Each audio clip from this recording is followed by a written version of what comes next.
जो सत्य के रास्ते पर चलता है वह रास्ता एक ना एक दिन भगवान के द्वार तक हमें और आपको पहुंचा ही देता है। सत्य का रास्ता ही ईश्वर तक जाता है, दूसरा कोई रास्ता नहीं है। आप झूठ लाख बोल दो, लेकिन झूठ बोलने से ना आपको ही शांति मिलेगी, ना तो आपको ये लोक बनेगा ना परलोक बनेगा। सत्य बोल के हार जाना अच्छा है, पर झूठ बोल के जीत जाना अच्छा नहीं है। झूठ बोल के जीत जाने से अच्छा है सच बोल के हार जाइए। कम से कम आप सत्य के साथ तो रहेंगे। जीवन में झूठ का साथ नहीं देना चाहिए। हमें किसका साथ देना है मेरी माँ? सत्य का। अच्छा, आप में से कितने लोग हैं जो सत्य बोलते हैं? कभी झूठ ना बोला करो। कभी साल में एक बार, 2 साल में एक बार, 10 साल में एक बार झूठ बोल दिया तो माफ है। माफ तो नहीं है पर कम मात्रा है, ठीक है। 1 लीटर दूध में यदि आपने 2 बूंद पानी मिला दिया तो कोई फर्क नहीं पड़ता। 1 लीटर दूध में 2 बूंद पानी मिला दिया कोई फर्क पड़ेगा, पर 1 लीटर दूध में 1 लीटर ही पानी मिला दिया तो फर्क पड़ेगा। जीवन में 2-4 बार झूठ बोल दिया तो कोई फर्क नहीं पड़ता। छोटा सा पाप है, नष्ट हो जाएगा तुम्हारे पुण्य से, पर पाप ही पाप है तो दंड ज्यादा होगा। इसलिए झूठ की मात्रा कम कर दीजिए। असत्य की, एक सज्जन बोले महाराज जी हम सच बोलेंगे तो हमारा बिजनेस ही नहीं चलेगा, हमारा व्यापार ही नहीं चलेगा, हमारी दुकान ही नहीं चलेगी। हमने कहा भाई जब झूठ बोलने से तेरी दुकान इतनी चलती है तो सोच तू सत्य का सहारा लेगा तो और कितनी दुकान चलेगी तेरी। यदि झूठ तुझे इतना आगे ले गया तो सोच सच तुझे कितना आगे ले जाएगा। पर विडंबना तो यह है, लोगों को झूठ पर तो भरोसा है पर सत्य पे भरोसा नहीं है। और मैं आपसे एक निवेदन करूंगा कि जीवन में सत्य ही आपको आगे ले जाएगा। यदि झूठ की इमारत आपने बना रखी है तो झूठ की इमारत बहुत जल्दी धराशायी हो जाती है, क्योंकि वह मजबूत नहीं होती। सत्य की नींव बड़ी मजबूत होती है मेरी माँ। सत्य के रास्ते पर चलोगे तो सदियां गुजर जाएंगी, समाज तुम्हें पूजना बंद नहीं करेगा। यदि झूठ के रास्ते पर चलोगे, रावण झूठ के रास्ते पर चलता था, राम जी सत्य के रास्ते पर चलते थे। सत्य के रास्ते पर चलते थे तो लोग मंदिर बना के पूजते हैं, और झूठ के रास्ते पर रावण चलता था तो गली गली पुतले जलाए जाते हैं। यह है झूठ का परिणाम। तुम बोलोगे झूठ, परिणाम क्या होगा? वर्तमान को ना देखो, इस वर्तमान में किए गए कर्म का परिणाम क्या होगा उस पर तो दृष्टि डालो। जो आज है, जो तुम आज अच्छा या बुरा कर रहे हो, इसका भविष्य क्या है, कल क्या होना है इसका, उस पर दृष्टि डालना जरूरी है। भविष्य को देखना भी जरूरी है। हाँ, कहां देखना चाहिए भविष्य को? रावण ने यदि ये सोचा होता कि मेरे जैसा पंडित, मेरे जैसा ज्ञानी, यदि मेरे जैसा ज्ञानी सीता को चुराएगा तो समाज में संदेश क्या जाएगा, मैसेज क्या जाएगा? रावण ने यदि इस बात पे थोड़ा सा विचार किया होता तो शायद रावण ये गलती ना करता, शायद रावण के पुतले ना जलाए जाते। आप कोई भी काम करने के पहले एक बार आने वाले भविष्य को जरूर झांक कर देखिएगा। कहीं लोग आपको आने वाले भविष्य में गालियां तो नहीं देंगे? ओसामा नाम का एक व्यक्ति था जो मारा गया, लादेन। उसने कितना अपराध किया, कितने निर्दोष लोगों को मारा। क्या हुआ? आज तक लोग उसे गालियां देते हैं, आज तक उसके नाम पर किसी ने आंसू नहीं बहाए होंगे। देखो, मरना तो सबको है मेरी माँ, आपको भी मरना है, मुझे भी मरना है। अब निर्णय ये करना है कि झूठ बोल के मरना है कि सत्य बोल के मरना है, रावण बन के मरना है कि राम बन के जाना है, ये आपका निर्णय है, आप देख लीजिए। इसलिए गलत मार्ग ना अपनाइएगा, वह आपके लिए बहुत हानिकारक है। अच्छा तो लगता है, खुजली जब होती है खुजलाने में बड़ा अच्छा लगता है, बहुत अच्छा लगता है, लेकिन जो उसकी जलन होती है ना खुजलाने के बाद, वो बड़ी दर्दनाक होती है। ऐसे झूठ भी खुजली की तरह, झूठ बोलने बड़ा मजा आता, हाँ बड़ा मजा आ गया, बहुत पैसे मिल गए, बहुत कमा लिया, बहुत बड़े आदमी बन गए, लेकिन उसका जो रिएक्शन होगा, जो उसकी जलन होगी, असहनीय वेदना होगी, असहनीय दर्द होगा। इसलिए जीवन में कभी भी गलत रास्ते पर ना चलना। बच्चों को यही सिखाओ बचपन से, बेटा नमक रोटी खा लेना पर सत्य की ही रोटियां खाना। झूठ के हलवा पूड़ी से अच्छा है सत्य की नमक रोटी खाएं। वह सत्य की नमक रोटी ना जल्दी हजम हो जाती है, चूरन नहीं खाना पड़ता। और पाप की रोटियां खाने के बाद चूरन खाओ तो भी हजम नहीं होती, पेट गुड़गुड़ गुड़गुड़ करता रहता। ना तो रात को नींद आएगी, ना तो चैन मिलेगा। आप आलीशान बंगला बनवा लीजिएगा, झूठ बोल करके, पाप करके रह लीजिए, उस बंगले में शांति नहीं मिलेगी। रावण सोने की लंका में रहता था, शांति नहीं मिली। जबकि रावण जिस लंका में रहता था, वह लंका किसने बनवाई थी आपको पता है? वह लंका भगवान शंकर ने बनवाई थी। किसके लिए बनवाई थी? अपने लिए। पार्वती ने कहा कि पहाड़ में रहते रहते बहुत दिन हो गए, थोड़ा सा सबने घर बनवा लिया, हाँ सब सेटल हो गए, थोड़ा आप भी घर बनवा लीजिए, हम लोग भी वहाँ थोड़ा अच्छे से रहें, परिवार की तरह लगे कि हाँ हम लोग भी अच्छे से रहते हैं, यहाँ पहाड़ में पड़े रहते हो। शंकर जी ने कहा पार्वती की इच्छा है तो एक बढ़िया सा घर बनवाते हैं। ओ शंकर जी ने कृपा की और सोने की लंका बनवा दी शंकर जी ने। और गृह प्रवेश, अब घर बनाया तो गृह प्रवेश के लिए पंडित जी, तो शंकर जी बोले इस समय बढ़िया पंडित जी रावण ही है। रावण को बुलाया, आओ पंडित जी जरा गृह प्रवेश कराओ। तो रावण ने गृह प्रवेश कराया। शंकर जी ने कहा बताओ दक्षिणा में क्या चाहिए? लंका। रावण बोला ये लंका बड़ी अच्छी, जो आपका घर है आप क्या करेंगे, आप तो अवगढ़दानी है, आप जहां रहते थे वहीं रहिए, ये हमें दे दीजिए। पार्वती ने बोला हे भगवान कैसा पंडित है, गृह प्रवेश में घर ही मांग लिया। तो माता पार्वती, शंकर जी बोले अब तो दे दिया हमने। पार्वती से कहा चलो वहीं जहां थे।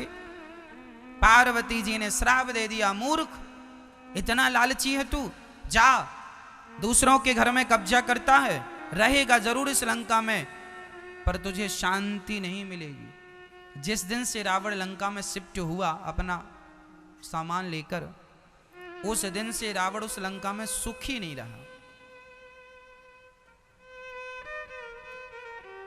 आपको क्या लगता है दूसरों की संपत्ति हड़प लेने से सुख मिल जाएगा? आजकल तो छोटा भाई बड़े भाई की हड़प लेता है, बड़ा भाई छोटे भाई की संपत्ति हड़प लेता है। आज तो भाई भी हड़प लेता है। अच्छा आप लोगों को क्या लगता है दूसरों की हड़प लेंगे तो मजा आ जाएगा, बड़े आदमी हो जाएंगे, इज्जत बढ़ जाएगी? क्यों ये नहीं सोचते कि तुमको ईश्वर हर पल देख रहे हैं? परमात्मा की दृष्टि से कोई नहीं बचा, लाख आंख से देख रहा है तुझे देखने वाला। सच की खेती कर ले चतुर नर, समय गुजरता जाता, मेरे मालिक की दुकान में सब लोगों का खाता। सबका हिसाब किताब खाता वही वहां है। तुमने कितना अच्छा और कितना बुरा किया है, इसलिए बुरा ना करना किसी के साथ, भाई के साथ भी ना करना, जमाने के साथ भी, दुश्मन के साथ भी बुरा ना करना, ईमानदारी से। हमारे यहाँ तो दुश्मनी भी ईमानदारी से निभाई जाती है। छाती पे वार तो करना, पीठ पे प्रहार ना करना। हमारे यहाँ दुश्मनी भी ईमानदारी से निभाई जाती है, नहीं हाँ या ना? बोलो हाँ या ना। हमारे यहाँ दुश्मनी भी ईमानदारी से निभाई जाती है, दुश्मनी में भी सत्यता होती है। हमारे यहाँ लोग कहते हैं दुश्मन के पीठ पर वार नहीं करना है, छाती पे सामने से बता के कि मैं आ रहा हूं। पाप तो यहां भी है यदि पीठ पर वार कर दिया। इसलिए मनुष्य का धर्म है परोपकार करना, सत्य बोलना। इस रास्ते से कभी हिलिएगा मत। सत्य के लिए ये भारत कौन सी धरती है जरा सुनिएगा। सत्य के लिए हम लोग बिक जाने वाले लोग हैं। राजा हरिश्चंद्र बाजार में बिक जाते हैं, राजा हरिश्चंद्र की पत्नी तारा बाजार में बिक जाती है, हरिश्चंद्र का बेटा बाजार में रोहित नाम का बिक जाता है, लेकिन अपने सत्य को नहीं छोड़ता। ये भारत की धरती है जहां अपने आप को बेच दिया जाता है, लेकिन उस हाल में भी सत्य को नहीं छोड़ा जाता। राजा हरिश्चंद्र ने अपनी पत्नी को बेच दिया, अपने आप को बेच दिया। किसके लिए? सत्य के लिए। मोरध्वज नाम के एक राजा थे। उन्होंने अपने बच्चे को आरे से चीर कर दान दिया था। सत्य कितनी बड़ी चीज है शायद आप नहीं जानते। गोस्वामी जी लिख रहे हैं, सत्य बराबर तप नहीं, झूठ बराबर पाप। सबसे बड़ा पाप क्या है? झूठ बोलना। और आज लोग झूठ ही बोल रहे हैं। एक राजा थे, उनका नाम था मोरध्वज। यह द्वापर युग के अंत की बात है। जब द्वापर युग में महाभारत का युद्ध हो गया, धर्मराज युधिष्ठिर राजा बन गए और राजा बन के उन्होंने प्रजा को खूब भंडारा किया, भोजन प्रसादी कराया, लंगर चलाया, यज्ञ किया, सबको संतुष्ट किया दान दक्षिणा देकर। तब अहंकार से अर्जुन ने अंगड़ाई लेते हुए श्री कृष्ण से कहा, श्याम सुंदर बताओ, कैसे धरती में हमारे भाई से बड़ा कोई दानी है? क्या हमारे भैया धर्मराज युधिष्ठिर से बड़ा कोई दानी दूसरा है? बड़ी अहंकार से ये बात अर्जुन कह रहे हैं। भगवान मुस्कुरा दिए। भगवान ने कहा, अर्जुन तुम्हारे भाई का नाम तो लिस्ट में सबसे नीचे है। अरे नीचे? तो जरा हमें लिस्ट चेक कराओ, सबसे ऊपर किसका नाम है? भगवान ने कहा, लिस्ट चेक ना करो, हमारे भक्तों का हिसाब किताब हमारे पास रहता है। तुम्हारा भाई तो अभी बहुत छोटा है, दानियों के नाम पर छोटा। अच्छा, तो बड़ा कौन है? जिद कर ली अर्जुन ने, हमें बताओ कि सबसे बड़ा दानी कौन है। भगवान ने अपनी लिस्ट पकड़ा दी, देखा तो सबसे ऊपर नाम था मोरध्वज का। इस दुनिया में बड़े बड़े दानी हुए हैं मेरी मां। उन दानियों में दानवीर कर्ण भी हैं, दानवीर हरिश्चंद्र भी हैं, लेकिन इन सबके दान से श्रेष्ठ दान मोरध्वज का दान है। ये मोरध्वज ने आखिर क्या दान कर दिया? चर्चा लंबी है। जब अर्जुन ने देखा कि मोरध्वज नाम का व्यक्ति है, उसका नाम, अर्जुन ने कहा, महाराज मैंने तो इस आदमी का नाम भी नहीं सुना। यदि दानी होता तो मेरे कानों में इसका नाम कभी ना कभी तो पड़ता। भगवान बोले, ये दानी जरा गुप्त में रहता है, छिपा करके देता है, इसे जान पाना संभव नहीं। अर्जुन बोले, मैं परीक्षा लेकर देखूंगा कि सच्ची दानी है कि आप पक्ष ले रहे हैं भक्त का। भगवान बोले, देखो मुझे तो उस पर कोई संदेह नहीं है, सच्चा दानी है। तुम्हें फिर भी संदेह है, चलो परीक्षा ले लो।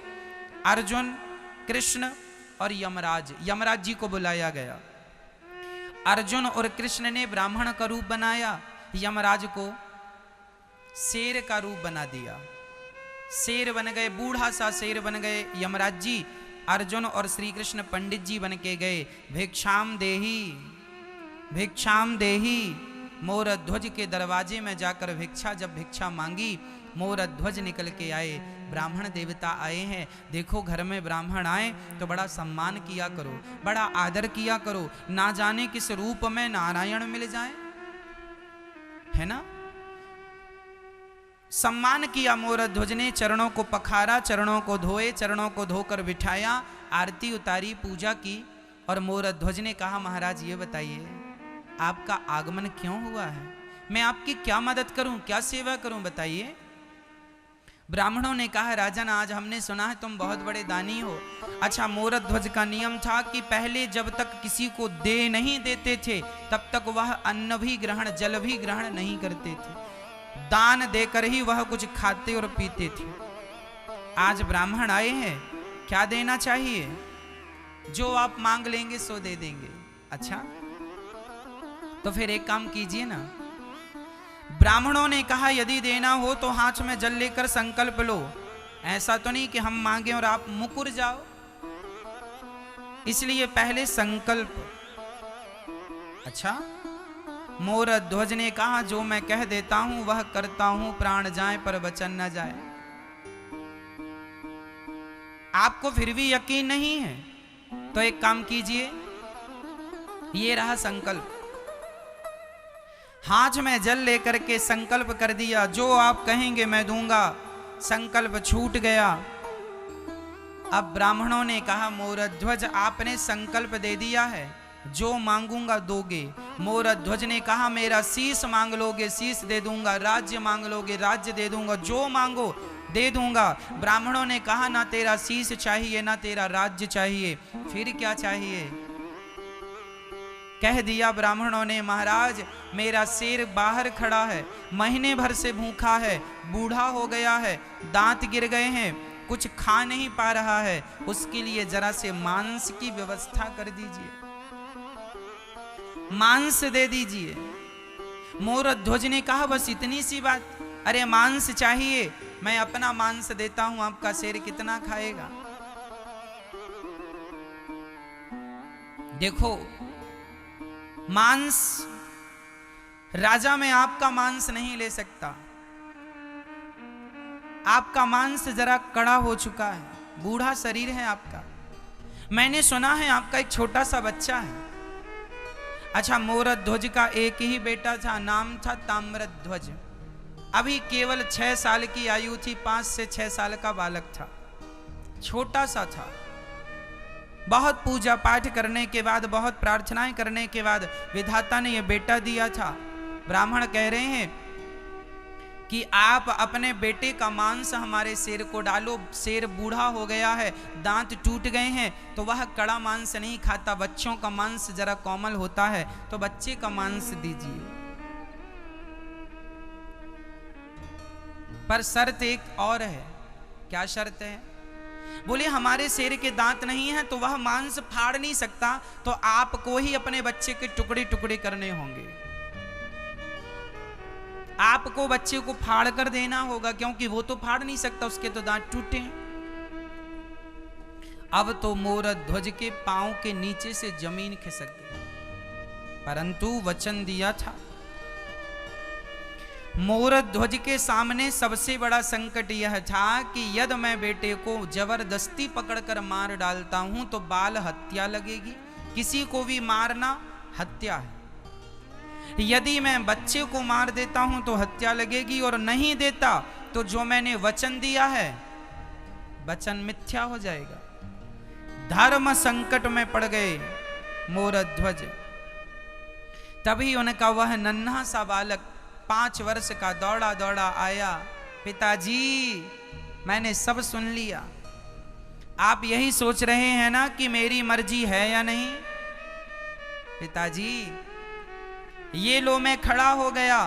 अरे वह पुत्र कैसा जो अपने पिता के धर्म को ना बचाए। यदि मेरे द्वारा आपका धर्म बचता है, पुत्र के द्वारा पिता का धर्म बचता है, तो यही पुत्र का धर्म है कि वह पिता का धर्म बचाए, इसीलिए उसका जन्म होता है। मैं आपके धर्म की रक्षा के लिए मैं अपने प्राणों का बलिदान दे सकता हूं पिताजी, आपका वचन मिथ्या ना हो। यदि आज आपका वचन टूट गया तो आपका धर्म चला जाएगा, और बेटे के रहते बाप का धर्म चला गया तो बेटे का होना व्यर्थ है। अरे पिता के धर्म की रक्षा पुत्र ना करेगा तो कौन करेगा? बेटा खड़ा हो गया, आरे की व्यवस्था की गई। जब रानी को पता चला मोरध्वज की पत्नी को कि बच्चे को आरे से चीरना है, आरा जो लकड़ी को चीरता है आरा, ताम्रध्वज खड़ा है, एक तरफ रानी एक तरफ राजा। रानी के तो हाथ कांप रहे हैं, कौन सी मां होगी जो अपने बच्चे के शरीर में आरा चलाएगी? मां थर थर कांपने लगी, रोने लगी, बच्चे को हृदय से लगा लिया, चूमने लगी, गालों को माथे को चूम कर हृदय से लगा लिया। बेटा ये क्या हो रहा है?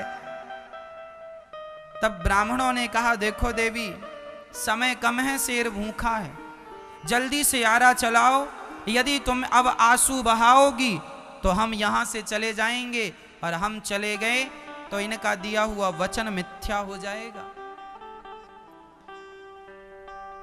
इनका सत्य आज तक टूटा नहीं, इनका वचन आज तक टूटा नहीं, और यदि आप आंसू बहाओगी तो कहीं आपके आंसुओं के कारण आज इनका वचन टूट ना जाए, मोरध्वज का वचन ना टूट जाए। रानी ने अपनी आंखों के आंसू पोंछे, बेटे को बीच में खड़ा किया, बेटे ने मां की तरफ देखा, मां पुत्र की रक्षा मत करो, मां धर्म की रक्षा करो। यदि आज पिता का वचन टूट गया, पिताजी ने जन्म से लेके आज तक कभी झूठ नहीं कहा, यदि मेरा बलिदान नहीं दिया आपने, तो पिता का पहली बार वचन टूट जाएगा। और मैं आपसे कहता हूं मां, पुत्र मर जाएगा तो फिर वापस आ सकता है, पुत्र चला जाएगा तो वापस आ सकता है, पर धर्म चला गया तो वापस नहीं आएगा। इसलिए पुत्र की रक्षा नहीं, आज धर्म की रक्षा कीजिए। धर्मो रक्षति रक्षिता। खड़ा हो गया बेटा, सिर पे आरा रखा गया, एक तरफ रानी ने एक तरफ राजा ने पकड़ा और बस आरा चलाने ही जा रहे थे कि उस नन्हे से बच्चे ने आवाज लगाई, माँ एक पल के लिए रुक जाओ। दौड़ कर गया, रुई लेकर आया, माँ के कान में रुई लगा दिया, पिता के कान में रुई। माँ ने कहा, पुत्र ये रुई कान में क्यों? माँ जब आप आरा चलाओगी ना तो मैं चीखूंगा, चिल्लाऊंगा, शायद मैं दर्द के कारण बहुत जोर से चीखूं और मेरी चीख यदि आपके कानों में चली गई तो आप आरा चलाना बंद कर दोगी माँ, और आरा चलाना बंद कर दिया तो पिता का धर्म संकट में पड़ जाएगा। इसलिए कानों में रुई लगा रहा हूँ कि मैं कितना भी चीखूं, कितना भी चिल्लाऊं, पर आप आरा चलाना बंद मत करिएगा। कान में रुई लगा दिया, खड़ा हो गया, आरा चलाना स्टार्ट किया। खून की पिचकारियां दीवारों में जाने लग गईं, माँ के माथे पे खून आने लगा बच्चे का, पिता के माथे पे खून आ गया, चारों तरफ रक्त ही रक्त बिखर गया। और देखते ही देखते वह बच्चा 2 भागों में फट गया। सिर से आरा चलाया, 2 भागों में फट गया। ब्राह्मणों ने कहा, इसका दाहिना अंग ले जाकर मेरे शेर को डाल दो और इसका बायां अंग ले जाकर गटर में फेंक दो। जब ये गटर की बात आई तो मां की आंखों में आंसू आ गए। ब्राह्मणों ने कहा, आपसे मना किया था कि रोना नहीं है। महाराज मैं इसलिए नहीं रो रही हूं कि पुत्र चला गया। फिर क्यों रो रही हो? महाराज इसका एक भाग आपने शेर को डालने को कहा, दूसरा फेंकने को। एक खाएगा तो दूसरा भी खिला दीजिए, कम से कम बच्चे का पूरा शरीर किसी के काम तो आएगा, गटर में यूं ही पड़ा रहेगा। इसका एक अंग आपके काम आ गया, इसका दूसरा अंग आपके काम नहीं आ सका, इसलिए मेरी आंखों में आंसू आ गए। ब्राह्मणों ने कहा, अच्छा ठीक है। भगवान श्री कृष्ण ने कहा, हमें भूख लगी है, जाओ भोजन बनाओ। राजा रानी ने स्नान किया और उसी हाल में भोजन बनाया। अब देखिए जरा, ये भारत की सच्ची घटना, घटी हुई घटना है। जैसे गुरु गोविंद साहब के 2 बच्चों को दीवार में चुनवा दिया गया था, ये केवल कहानी नहीं है, ये इतिहास की सच्ची घटना है। उसी प्रकार ये भी सच्ची घटना है। ये केवल कल्पना नहीं है, कहानियां नहीं है, ये घटी हुई घटनाएं। श्री भगवान ने कहा भोजन कराओ, दोनों ने भोजन बनाया और जब थाली सामने आई, भोजन जब भगवान ने ग्रहण करना शुरू किया, रोटी तोड़ी और वापस रख दी। राजन, हम आपके घर भोजन नहीं करेंगे। क्यों महाराज? आप हत्यारे हैं और हत्यारों के घर हम भोजन नहीं करते। हत्यारे? हमने कौन सी हत्या की? अभी अभी आपने बच्चे को मारा है, मेरे आंखों के सामने सिर पर आरा चलाया। महाराज वो तो आपने कहा था, हमने कहा था तो बच्चे को मार डालोगे? महाराज सत्य के लिए। अरे अच्छा, अपने सत्य के लिए बच्चे की जान ले ली? तुम हत्यारे हो, कुछ भी कहो, हम तुम्हारे घर भोजन नहीं करेंगे, जा रहे हैं। और ब्राह्मण जब जाने लगे, मोर ध्वज रोने लगे। पहली बार मेरे द्वार से कोई ब्राह्मण भूखा जा रहा है, पहली बार मेरे दरवाजे से कोई ब्राह्मण नाराज होकर जा रहा है। महाराज, आपके दरवाजे से जब कोई भूखा चला जाता है तो वह भूखा व्यक्ति आपका सारा पुण्य अपने साथ ले चला जाता है, लेकर चला जाता है। कोशिश कीजिएगा कि आपके दरवाजे से कोई भूखा ना जाए। यही हम गृहस्थ लोगों का परम धर्म है, अतिथि देवो भव। मोर ध्वज ने भगवान की तरफ देखा, हे विधाता, यदि मैंने आज तक किसी का अपनी वाणी से, अपने मन से, अपने कर्म से दिल ना दुखाया हो, तो हे विधाता, मुझ में ये कलंक लगा झूठा कि मैंने पुत्र की हत्या की है। हे विधाता मुझे इस कलंक से बचा लो। मैं सब सह सकता हूँ पर अपने माथे पे कलंक नहीं सह सकता। हे विधाता मेरा पुत्र मुझे लौटा दो। यदि नहीं लौटाया तो जमाना सच कहेगा, सच्ची यही कहेगा कैसा पिता था, उसने अपने पुत्र को मार डाला। बेटा ताम्रध्वज, बेटा एक बार तू जिंदा होकर अपने पिता के धर्म को बचा ले। और ये कहकर मोरध्वज मूर्छित होकर गिर पड़े। तभी अंदर से दौड़ता हुआ वही बालक, वही ताम्रध्वज ज्यों का त्यों लौट कर आ गया। पिताजी मैं मर कर भी आपका धर्म बचाऊंगा, और आपके धर्म के लिए जिंदा होना पड़ा सो मैं जिंदा होकर भी आपके धर्म को बचाऊंगा।